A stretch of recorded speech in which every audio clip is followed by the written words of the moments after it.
Bavandimwe nshuti nkunda mwese abakurikiye televiziyo Kiliziya imwe aho muherereye hirya no hino, Kristo Yezu akuzwe. Nkomeje kubifuriza kugira igisibo cyera imbuto.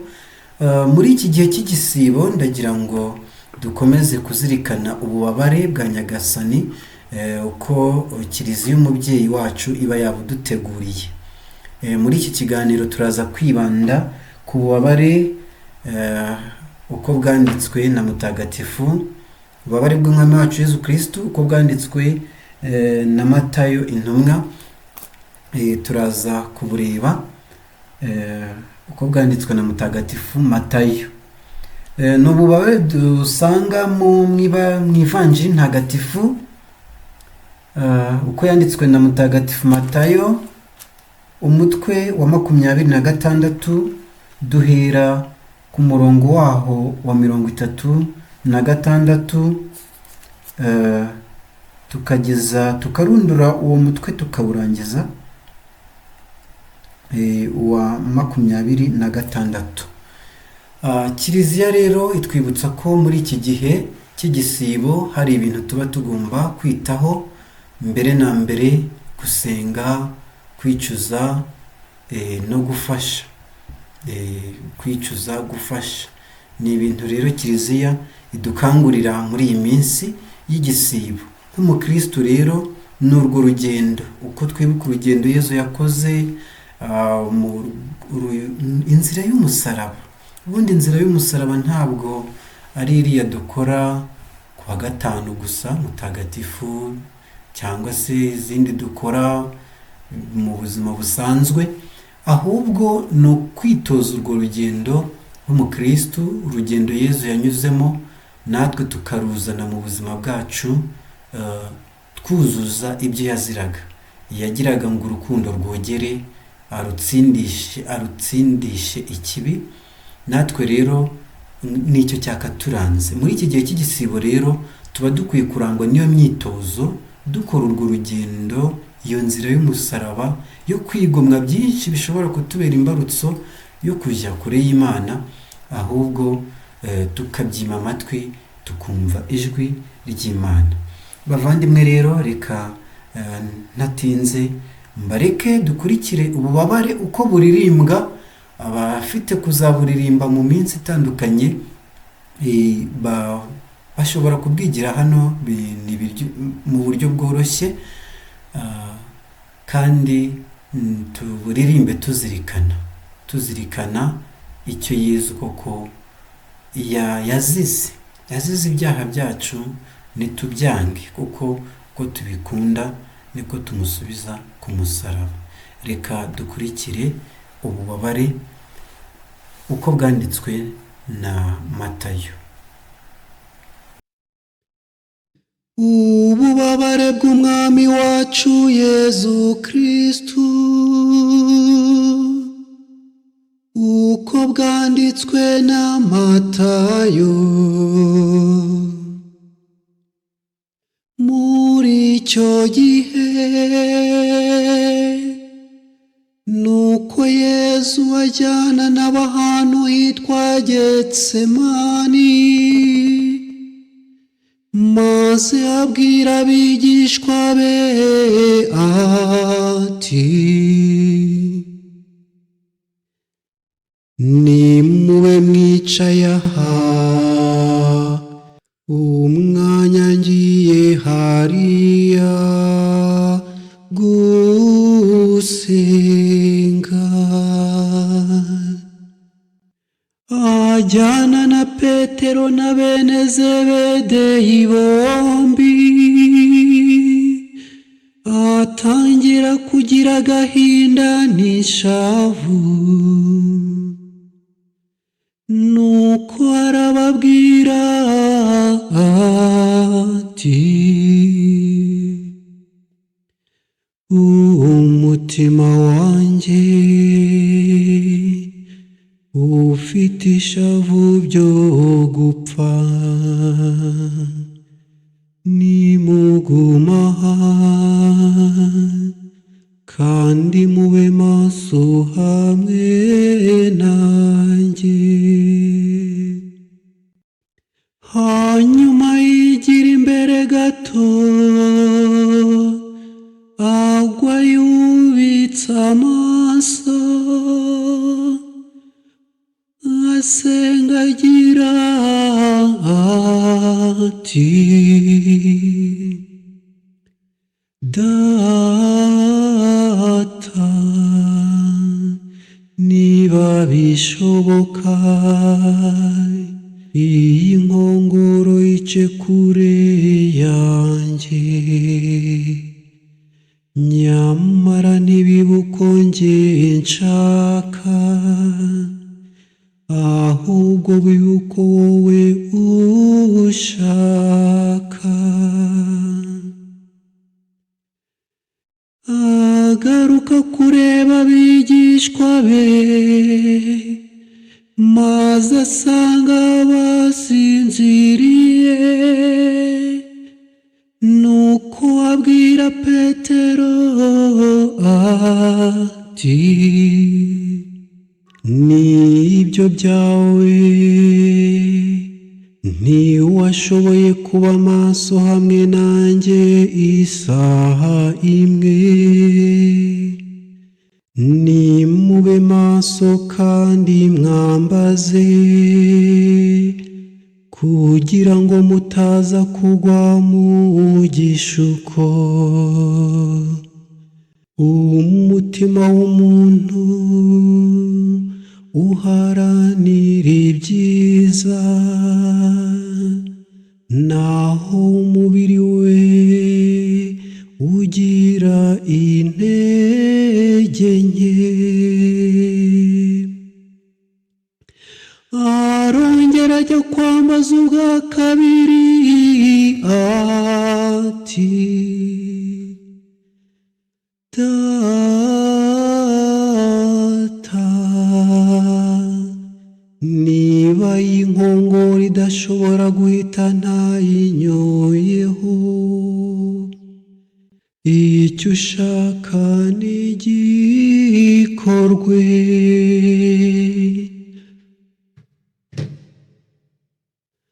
Hanyuma agarutse, asanga nanone basinziriye, kuko amaso yabo yararemerewe.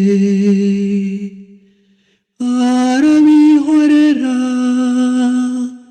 maze yongera kujya kwambaza ubwa gatatu, asubira muri ya magambo.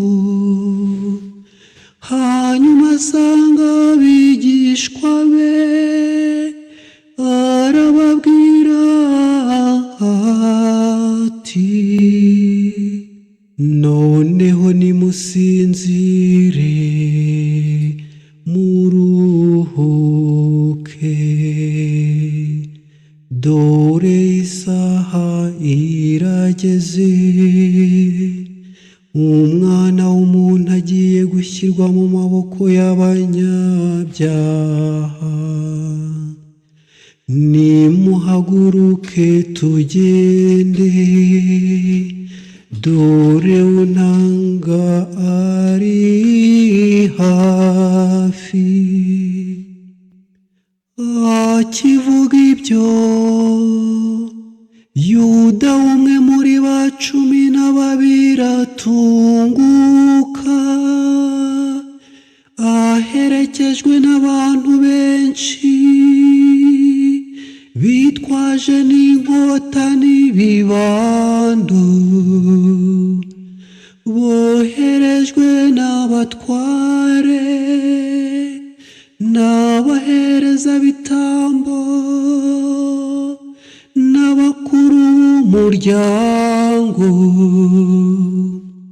Umugambanyi yari yabahaye ikimenyetso ati: Uwanza guhobera nkamusoma arabariwe, mumufate.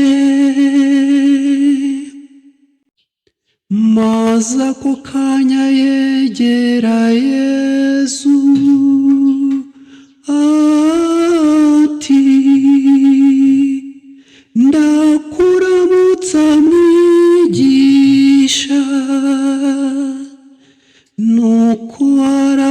musoma. Nuko Yesu aramubwira ati, nshuti, kora icyakuzanye. Nuko baratambuka basingira Yesu baramufata. Nibwo umwe mu bari kumwe na Yesu akuye inkota ye ayikubita umugaragu w'umuherezabitambo amuca ugutwi. Nuko Yesu aramubwira ati, subiza inkota yawe mu rwubati, kuko abarwanisha inkota bose bazicishwa inkota. Ubona ko ntashobora gutabaza Data akampa muri aka kanya imitwe irenze 12 y'abamarayika. Ariko se ibyanditswe kwari uko bigomba kumera byazarangira bite? Ubwo nyine Yesu abwira rubanda ati, mwaje n'inkota n'ibibando kumfata nkaho ndi igisambo. Nyamara buri munsi nari nicaye mu ngoro ntimwamfata. Ariko ibyo byose byabereye kugira ngo ibyanditswe n'abahanuzi byuzuzwe.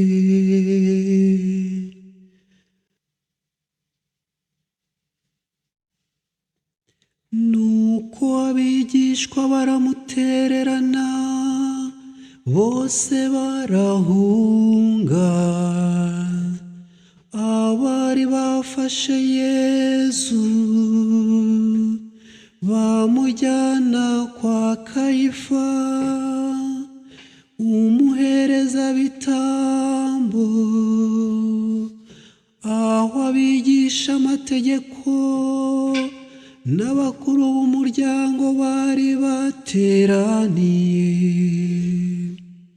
Petero yari yamukurikiye yitaruye kugera ku ngoro y'umuherezabitambo mukuru. Arinjira yicarana n'abagaragu bo mu rugo ashaka kumenya amaherezo. Abatware b'abaherezabitambo n'inama nkuru yose bashaka ibinyoma bahimbira Yesu ngo bamwice, ariko ntibabibona nubwo abashinja b'inyuma bari benshi. Nyuma haza babiri bati,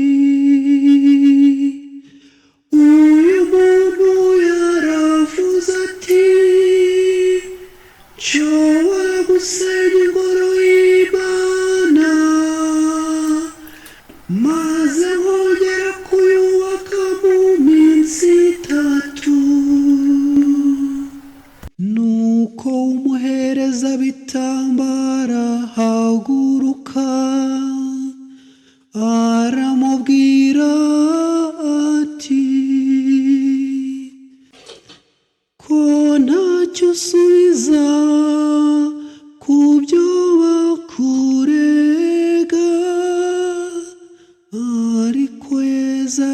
aricecekera. Umuherezabitambo mukuru aramubwira ati, nkurahije Imana ihoraho ngo utubwire niba uri Kristo, umwana w'Imana. Yesu aramusubiza ati, wabyivugiye. Byongeye kandi nkwerurire, kuva ubu muzabona Umwana w'umuntu yicaye iburyo bw'Ushobora byose, kandi aje ku bicu byo mu kirere. Nuko umuherezabitambo mukuru ashishimura imyambaro ye ati,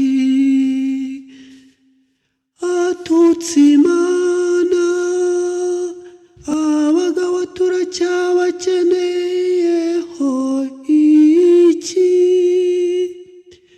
Dore noneho mwiyumviye ko atutse Imana, murabibona mute? Baramusubiza bati, urupfu. Nuko bamucira mu maso, bamukubita ibipfunsi,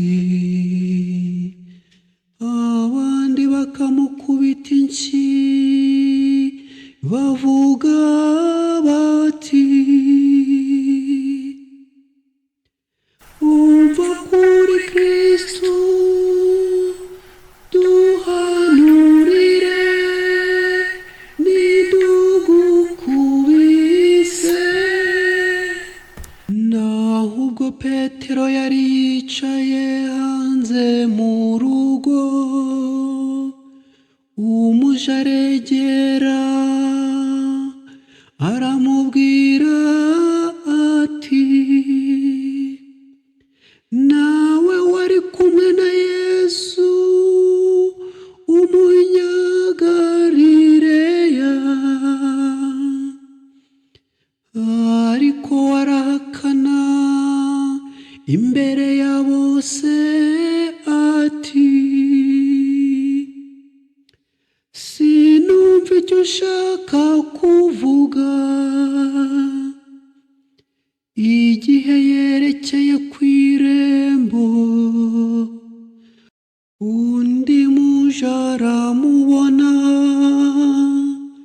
abwira abantu baraho ati, n'uyu yari kumwe na Yesu Umunyanazareti.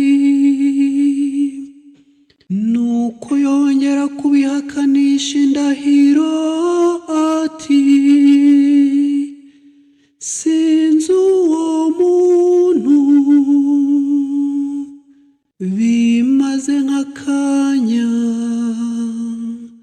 abaraho baregera, babwira Petero bati, koko nawe uri uwabo, n'imvugo yawe irakugaragaza. Noneho atangira gutukana no gucurikiranya indahiro ati, uwo muntu ntabwo muzi. Ako kanya isaha kirabika, nuko Petero yibuka ijambo Yesu yari yaramubwiye ati, isake itarabika urabunyihakanye gatatu nuko asoka arira n'ishavu igitondo gitangaje abatware b'abaherezabitambo bose n'abakuru b'umuryango bashya inama yo kwicisha Yesu bamaze kumuboha baramushorera bamushyira Pilato wari umutware mukuru w'igihugu. Yuda wari uwamugambaniye abonye ko bamuciriye urubanza rwo gupfa agarurira abatware b'abaherezabitambo n'abakuru b'umuryango bya biceri 30 bya feza arababwira ati nacumuye nanga amaraso atagira inenge. Baramusubiza bati bidutwaye iki, ni wowe uzigorerwa. Abatware b'abaherezabitambo bafata bya biceri baravugana bati ntibikwiye kuyashyira hamwe n'ituro kuko ari ikiguzi cy'amaraso. Nuko bamaze kujya inama babigura umurima w'umubumbyi ngo baje bawuhambamo abagenzi. Nicyo gituma uwo murima wiswe kugeza ubu umurima w'amaraso. Nuko huzuzwa ibyo umuhanuzi Yeremiya yavuze ati bakira ibiceri 30 bya feza ari byo kiguzi cy'uwagurishijwe n'abana b'Isiraheli, kandi babitanga ku murima w'umubumbyi nk'uko Nyagasani yabitegetse. Yesu ahagarara imbere y'umutware mukuru w'igihugu. Umutware aramubaza ati ni wowe mwami w'Abayahudi? Yesu aravuga ati urabyivugiye. Abatware b'abaherezabitambo n'abakuru b'umuryango bamurega byinshi, ariko ntiyagira icyo asubiza. Nuko Pilato aramubaza ati ntiwumva ibyo bagushinja? Nuko ntiyagira ijambo na rimwe amusubiza. Uwo mutware biramutangaza mwiza cyane. Buri munsi mukuru umutware yari yaramenyereye kurekurira rubanda imfungwa imwe bishakiye. Ubwo hari imfungwa y'igihangange yitwa Barabasi. Pilato abwira rubanda rwakoranye ati, uwo mushaka ko mbarekurira ni nde, Barabasi cyangwa Yezu bita Kristu? Kandi bari bazi ko bamumweguriye bitewe n'ishyari. Igihe yicaye aca imanza, umugore amutumaho ati, ntiwishyire mu by'iyo ntungane kuko naraye ndose byinshi byambabaje mbitewe nawe. Ariko abatware b'abaherezabitambo n'abakuru b'umuryango bemeza rubanda ko basaba Barabasi, nuko Yezu bakamwica. Nuko rero umutware yongera kubaza ati, muri abo bombi uwo mushaka ko mbarekurira ni uwuhe? Baramusubiza bati, Barabasi. Nuko Pilato arababwira ati, naho se Yezu bita Kristu mugenze nte?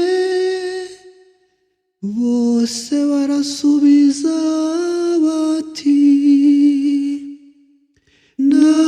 nabambwe. We ati, ikibi yakoze se ni ikihe? Ariko barushaho gusakuza bati, nabambwe. Nuko Pilato abonye ko ntacyo byungura, ahubwo urusaku rwiyongera, afata amazi akarabira imbere ya rubanda avuga ati, ndi umwere w'ayo maraso muzigorerwe. Rubanda rurasubiza ruti, amaraso ye araduhame twe n'abana bacu. Nuko abegurira Barabasi, naho Yezu amaze kumukubitisha ibiboko aramubegurira ngo abambwe ku musaraba. Nuko abasirikare b'umutware mukuru bajyana Yezu mu gikari cy'ingoro, bamukomanyirizaho igombaniro ryose, baramwambura bamwambika igishura gitukura, nuko bamushyira ku mutwe ikizingo babohesheje amahwa, bamufatisha n'urubingo mu kiganza cy'iburyo, bagatera ivi imbere ye,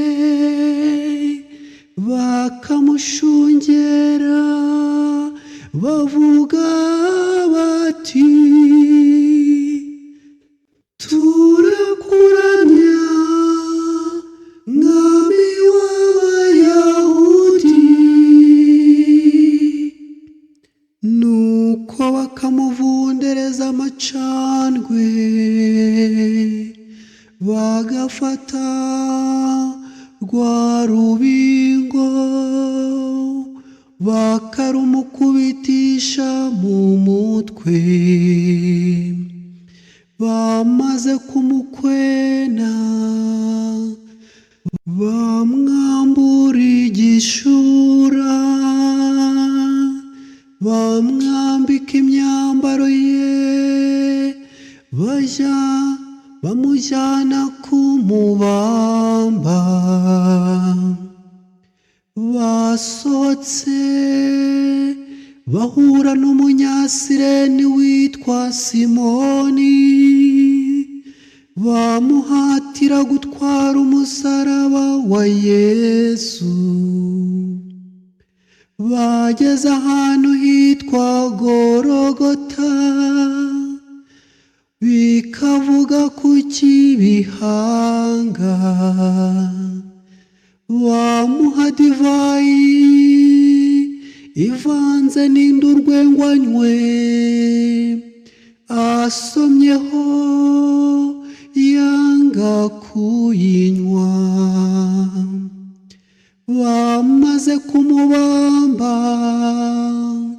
bigabanya imyambaro ye, bayifindiyeho,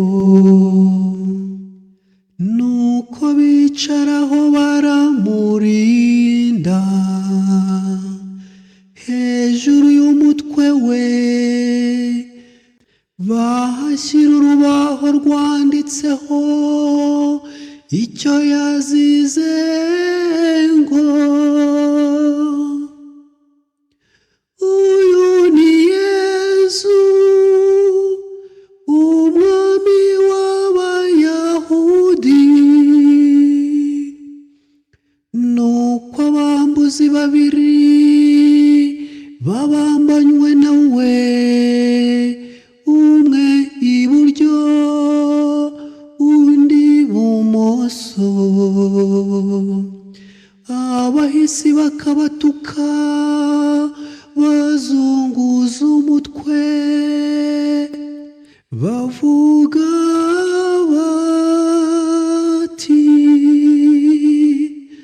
wowe wasenye ingoro y'Imana ukayubaka mu minsi 3, ikiza ubwawe, niba uri umwana w'Imana maze umanuke ku musaraba.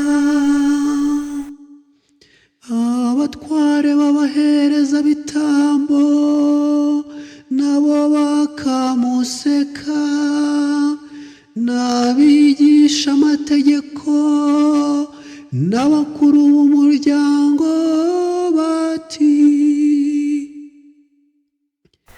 yakijije abandi none ntashoboye kwikiza ubwe, hajya ngo uri umwami wa Isiraheli, ngaho namanuke ku musaraba tumwemere. Yiringiye Imana, ukize rero nimukunze kuko yavuze ati ndi umwana w'Imana. N'abambuzi babambanywe nawe bakamukwena kuva ku isaha ya 6 kugeza ku isaha ya 9 hacura umwijima ku isi yose. Ahagana ku isaha ya 9 Yesu avuga mu ijwi riranguruye ati Eri Eri lama sabachthani, bivuga ngo Mana yanjye, Mana yanjye, icyatumye untererana ni iki? Bamwe baraho bamwumvise baravuga bati aratabaza Eliya. Ako kanya umwe muri bo yiruka ajya gufata icyangwe akivika muri divayi irura maze agitunga ku rubingo aramuhereza ngo anywe. Ariko abandi baramubwira bati reka turebe niba Eliya aza kumukiza. Yesu yongera kurangurura ijwi cyane nuko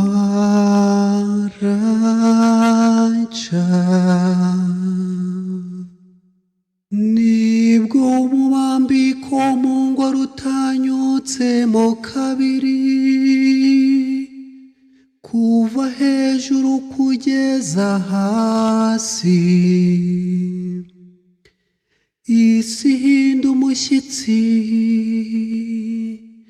ibitare birarasa, imva zirakinguka, n'imibiri y'abatagatifu benshi bapfuye irazuka. Yesu amaze kuzuka bava mu mva zabo bajyana mu murwa mutagatifu biyereka benshi. Umutegeka hamwe n'abasirikare be barindaga Yesu babonye umutingito w'isi n'ibyari bibaye, bagira ubwoba bwinshi baravuga bati uyu koko yari umwana w'Imana. Aho hari abagore benshi bareberaga kure, abo n'abari barakurikiye Yesu kuva mu Galileya bamukorera, barimo Mariya Magdalena na Mariya nyina wa Yakobo na Yozefu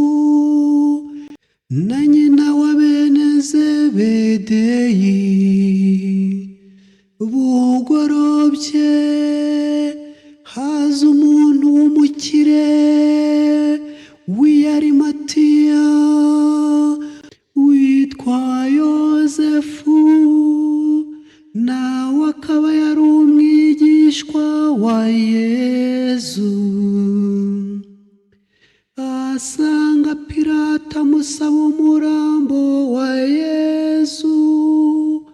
Nuko Pilato ategeka ko bawumuha. Yozefu ajyana umurambo wa Yesu, awushyira mu myenda myiza, maze awurambika mu mva nshya yari icukuye mu rutare.